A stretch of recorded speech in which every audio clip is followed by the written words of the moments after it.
Halo sahabat Harmoni, jumpa lagi di channel YouTube kita Harmoni Official. Jadi kali ini kita berada di kantor nih.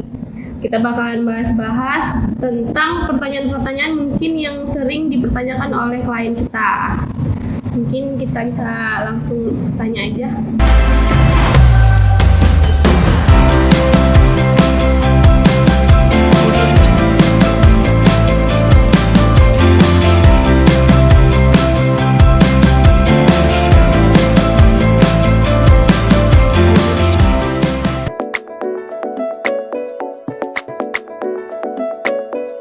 Mungkin sebagian orang yang bisa ngecek Instagram atau Facebook Harmoni itu ada bacaan arsitektur dan desain interior. Jadi apa sih beda antara desain interior sama arsitek ini?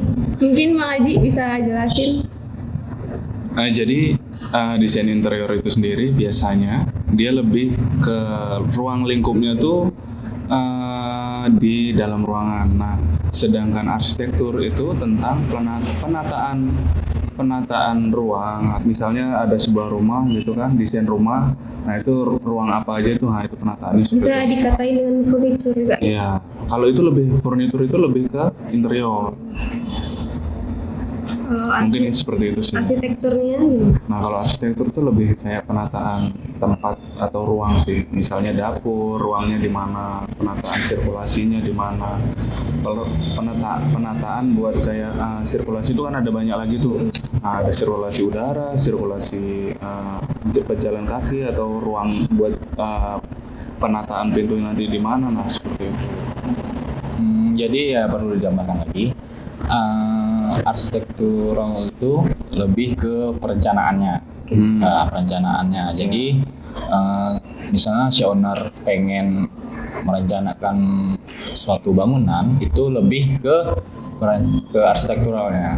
Jadi kayak penyusunan ruangannya, penataan ruangannya yang baik, gimana penghawaannya dan pencahayaannya tadi. Terus itu juga nanti mengacu ke RAB dan strukturalnya. Itulah ke arsitektural tadi. Terus kalau ke desain interiornya itu lebih ke penataan ruang biasanya. Penataan ruang yang ada estetikanya, terus ada seninya. Itulah dikatakan sebuah desain interior. Yang dimana di dalamnya itu mencakup seperti backdrop TV, backdrop kamar, terus penataan ruang lainnya yang lebih ke estetikanya.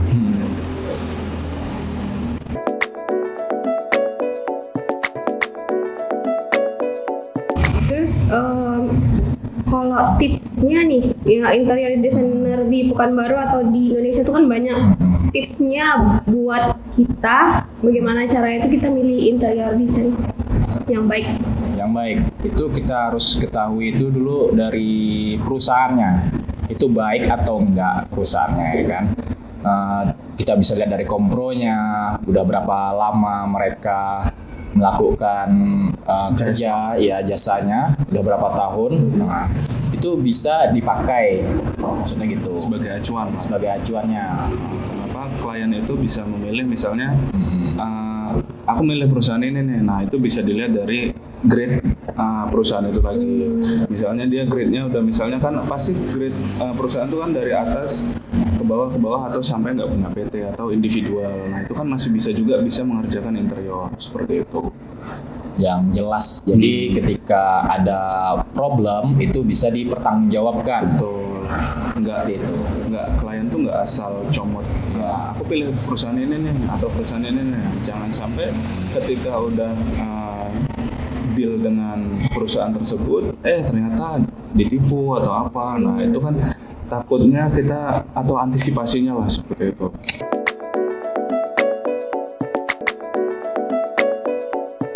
Mungkin ada juga beberapa pertanyaan dari klien tuh yang kapan sih waktu yang tepat kita tuh untuk renovasi rumah atau bangun rumah? Nah, itu pertanyaan yang cukup bagus sebenarnya. Jadi sebenarnya kita harus tahu kapan kita untuk melakukan pembangunan rumah. Itu ada tahapan-tahapannya sebenarnya. Sebelum kita melakukan pembangunan rumah, kita harus terlebih dahulu merencanakan perancangan atau gambarnya. Itu bisa kita konsultasikan bersama jasa konsultan, seperti jasa-jasa konsultan yang ada.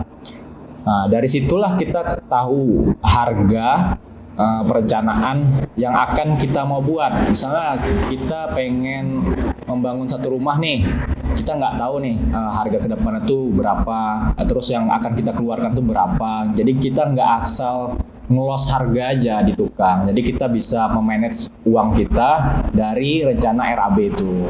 Jadi itulah pentingnya jasa konsultan itu dalam perencanaan bangunan. Jadi kita tahu nih kapan perlunya kita membangun rumah, atau bisa bertahap dari RAB tersebut, dari rencana anggaran biaya tersebut. Jadi tidak menutup kemungkinan kita bisa melakukan jangka cepat, jangka panjang, ataupun jangka menengah.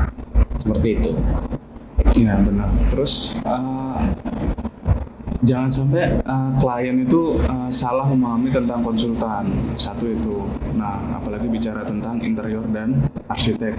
Kita kan lebih membahas tentang tadi interior. Nah, ketika lebih kayak pertanyaan seperti itu tadi, aku menanggapinnya tuh lebih kayak kapan sih siapnya? Nah, itu ya itu tadi ya yang seperti udah dijelasin Bang Destra. Kita harus tahu siapa konsultan yang bakal kita ambil, terus kita lihat grade-nya lagi, terus kita tanyain harga. Misalnya kita udah punya dana, kita sodorin ke konsultan, kapan sih saya baru segini nih atau begini. Nah, itu lebih kita banyak pembicaraan tentang kayak konsultasi terhadap apa yang kita inginkan. Nah, jadi kita bakalan tahu berapa yang harus kita keluarkan, berapa yang harus kita persiapkan kayak gitu.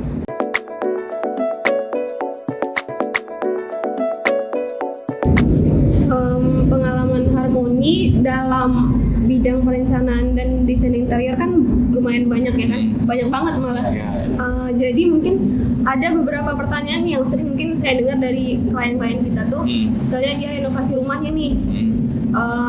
Pertamanya dia lantai 1 terus ke lantai 2, ada beberapa bagian rumah yang harus dibongkar. Terus setelah perencanaannya selesai, kliennya nanya, ini pekerjaannya bisa dicicil nggak sih? Atau langsung semuanya? Kalau dicicil tuh resikonya apa? Kalau langsung aja keuntungan dan kelebihannya tuh apa? Sebenarnya kalau kita sendiri sih biasanya menyarankan untuk langsung renov semua gitu kan.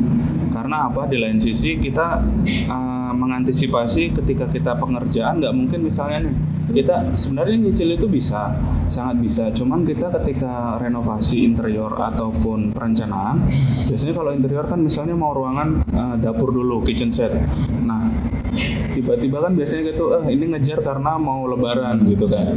Nah, terus kita mau bongkar. Nah, besok selanjutnya otomatis kan kita bongkar pasang lagi, bongkar pasang, dan rumahnya itu kan pasti berantakan banget, nggak berupa rumah lah ibaratnya kayak gitu kan. Nah, itu yang sebenarnya kita tuh nggak mau di situ karena merugikan di lain kita, yang merugikan kliennya juga berat kan untuk bersihin dan lain sebagainya. Nah, kita juga jadi kerja 2 kali juga.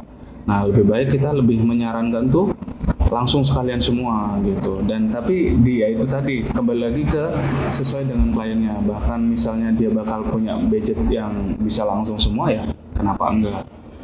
Jadi benar yang dikatakan Adi tadi, ketika gimana yang baiknya, misalnya kan sebaiknya ya kalau ada budgetnya ya langsung gitu, tidak menutup kemungkinan kenapa harus ditunda-tunda gitu kan.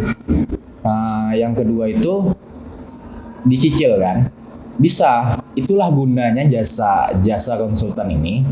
Jadi ketika kita memiliki budget yang belum mencukupi, kita mencicil gitu jadi jatuhnya kan. Dengan adanya jasa konsultan ini, jadi tahu tahapan-tahapan yang mana aja yang perlu kita renov dulu nih. Misalnya kayak pembangunan renovasi 2 lantai misalnya, mungkin kolom-kolomnya dulu misalnya gitu kan contohnya, atau plat lantainya dulu nih yang harus kita kejar dulu. Jadi itulah pentingnya. Jadi tidak main asal-asalan ini kita mau Gas nyicil ya main gas aja, jadi hasilnya nggak maksimal. Banyak yang miss. yang kerja 2 kali itu juga banyak. Nah, Itu seperti yang kita takutkan. Nah,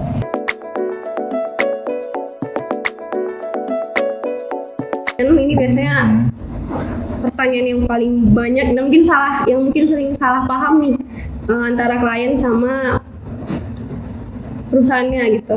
Nah, Berapa sih biaya desain interior itu sendiri? biaya desain ya. Biaya desain itu sebenarnya pada umumnya ya, itu biasanya ada yang per meter persegi, terus ada yang per view, terus ada juga yang paketan sebenarnya, yang pakai paket gitu kan. Nah, tergantung jasa perusahaan tersebut menyediakan yang jasa yang seperti apa gitu. Nah, terus dari jasa desain itu dapatnya apa aja sih gitu kan? Biasanya ada tergantung permintaannya. Pengennya hanya berupa gambar aja kah? Atau bersama RAB-nya, perencanaannya, segala macamnya, itu ada harganya gitu. Dan kalau dibilang mahal ya bervariatif sih sebenarnya, tergantung perusahaannya ya kan. Tapi bervariatif. Terus dikatakan mahal sebenarnya yang dibuat itu apa dulu? Misalnya kita pengen membuat rumah, dikatakan mahal gitu. Kita ada anggarannya sebenarnya itu berapa persen dari sekiannya. Nah, di situ kita ketahui itu harga gambar itu berapa jadinya, per view-nya jadi berapa, segala macamnya jadi berapa.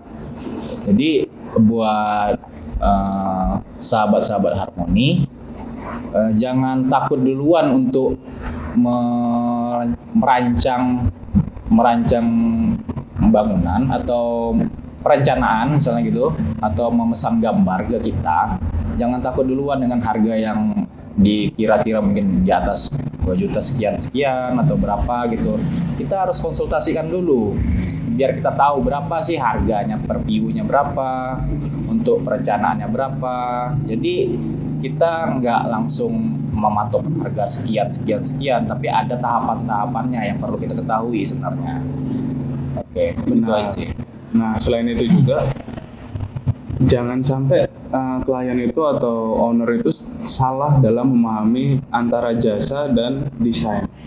Nah, itu kan 2 hal sisi yang berbeda. Kalau kita tanya jasa kenapa mahal, karena kita lihat apa produk yang akan kita kasih nih, misalnya dari bahannya, dari finishingnya. Nah, itu yang membuat suatu desain atau suatu jasa tuh bikin mahal. Contoh kayak finishing lantai, kita pakai parkit, granit, atau kan bermacam-macam tuh. Nah, itu kan dari harga yang 500 ribuan sampai jutaan tuh. Nah, dari situ juga kita bisa menentukan bahwa finishing ini nih bakalan mahal nggak. Nah, itu yang kadang-kadang klien nggak tahu. Kadang udah interiornya kayak gini, nah tiba-tiba mahal ya. Nah, klien juga harus paham terhadap bahan-bahan yang misalnya di dalam suatu ruangan atau di dalam ruangan misalnya kamar. Nah, finishingnya seperti apa itu. Nah, itu klien juga harus tahu kenapa dia mahal, kenapa finishing ini mahal. Nah, dari situ bakalan klien bisa menentukan bahwa jasa atau desainnya itu kenapa mahal tuh bakalan tahu. Soalnya saya juga pernah ketemu salah satu arsitek yang punya jam terbang yang lumayan ya, hampir 15-an tahun. Terus saya bilang, kenapa sih Pak? Kok mahal? Saya bilang kayak gitu. Terus dia bilang, idenya yang mahal katanya. Itu bener gak sih? Iya benar. Kalau dikatakan idenya itu mahal ya emang mahal, karena kreativitas yang dituangkannya itu membutuhkan waktu. Ada tahap-tahapannya berarti ya. Tahapannya. Terus jam terbangnya. Terus apalagi dia mungkin seorang arsitek yang terkenal gitu kan, brandnya juga udah dapat gitu kan. Punya nama, udah punya nama terbaik gitu kan. Dia ngomong pasti mahal tuh. Kenal sama bapak yang saya ceritain? Siapa? Yang saya ceritain bapak tadi kenal nggak ya? Nggak. Belum. Tapi ya katakan kalau namanya ide itu emang mahal sebenarnya. Yang perlu kita ketahui kan dalam merencanakan, misalnya kebutuhan orang itu seperti apa, keinginannya seperti apa, ya kan kita harus cari tahu dulu nih, Iya. ngulik dulu nih karakter orang seperti apa. Iya. Nggak mungkin kita main asal-asal buat aja, Iya. rumahnya segini-segini aja bentuknya gitu ya. Benar. Fasadnya gini, mungkin kita ngambil yang sudah jadi dari internet, kita aplikasi yang seperti itu, nggak tahu lahannya seperti apa. Ya, jadi seperti itu yang harus kita cari tahu dulu. Ya, berarti banyak faktor yang dipikirkan. Iya, yang dipikirkan. arsitek. Benar. Nah, apalagi kalau interior ya Kak. Interior itu misalnya sebuah ruangan dari tinggi kursi, tinggi meja itu dengan Asia dengan luar negeri itu udah beda lagi. Imajiner tentang sebuah ruangan itu udah beda lagi. Kenapa sebuah desain interior itu mahal? Ide yang buat kayak gitu tuh, ilmu yang kayak gitu tuh jarang orang ketahui. Yang perlu ditambahkan lagi sebenarnya, buat sahabat-sahabat Harmoni, jangan terpaku akan kata mahal, tapi konsultasikan dulu ke kita. Benar. Jadi tahu nih berapa budgetnya. Betul.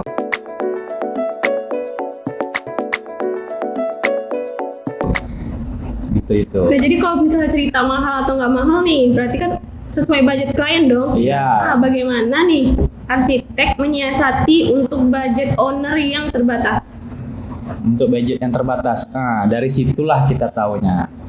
Jadi misalnya si owner A punya budget misalnya dianggapkan sekian misalnya kan, 100. pengen 100 itu, pengen membuat rumah gitu, Atau interior. interior gitu. Nah, jadi kita udah sampaikan dulu nih seperti ini, misalnya dari segi bahannya pengennya bahan apa dulu. Oh, konsepnya berarti Ya, konsepnya Ya. seperti apa? Misalnya pengennya minimalis gitu, nggak banyak terlalu, misalnya nggak terlalu glamor segala macam. Gitu. Kan biayanya kan jadi menurun lagi tuh. Iya. Nah, kalau misalnya pengennya yang lebih wow gitu, ya harganya pasti naik lagi, ya kan?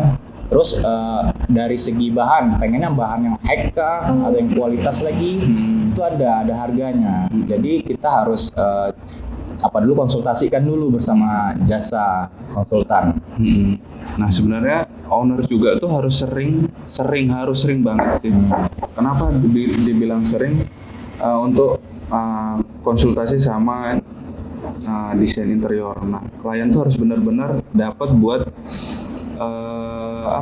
sebenarnya tuh pengen desain yang seperti apa sih. Nah, dari situ juga si desainer ini, interior ini, dia bisa mengeluarkan bahan-bahan apa aja yang perlu. Nah, misalnya harus misalnya budget yang sedikit tapi sesuai dengan keinginan dia. Nah, itu bagaimana? Pasti kan banyak yang bertanya-tanya. Nah, sebenarnya bahan-bahan interior tuh banyak yang harus bisa dimasukkan sebenarnya. Nggak harus yang mahal tapi sesuai dengan apa yang dia inginkan. Nah, misalnya kayak meja ini kan kayu asli, nah atau bisa kita kasih HPL. Nah, dengan catatan di dalamnya ada rangkanya seperti itu. Jadi tetap fungsinya sama, bahannya kelihatannya sama tapi ternyata bahannya beda. Berarti budget sama bahan itu bisa disesuaikan. Nah, Ya, bisa sesuai. Berarti kalau misalnya bisa disesuaikan, berarti ada konsultasinya dong antara Iya. klien sebelum terjadinya sebelum desain, berarti harus konsultasi dulu antara owner dengan klien gitu ya. Ya, Benar. sebelum terjadinya kesepakatan deal, biasanya itu ada namanya konsultasi beberapa kali, misalnya sampai desain itu klop ke si ownernya. Benar. Nah, di situ juga baru ada namanya jasa pembayaran desain.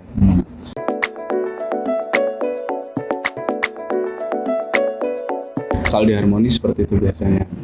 Harmoni sendiri tuh konsultasinya bisa online sama atau bisa ke kantornya langsung nggak sih? Sebenarnya bisa online, bisa langsung. Kalau sebenarnya kita lebih menganjurkan datang ke kantor sih atau bertemu langsung Oh biasanya. iya. Karena kan bicara soal desain tuh takutnya ada miss. Dan kita membicarakan soal desain tuh kadang-kadang susah apa yang dimaksud sama klien, dan ke kitanya tuh kadang-kadang suka lawanan gitu, nggak ketemu di mana ujung nama pangkal tuh nggak ketemu gitu.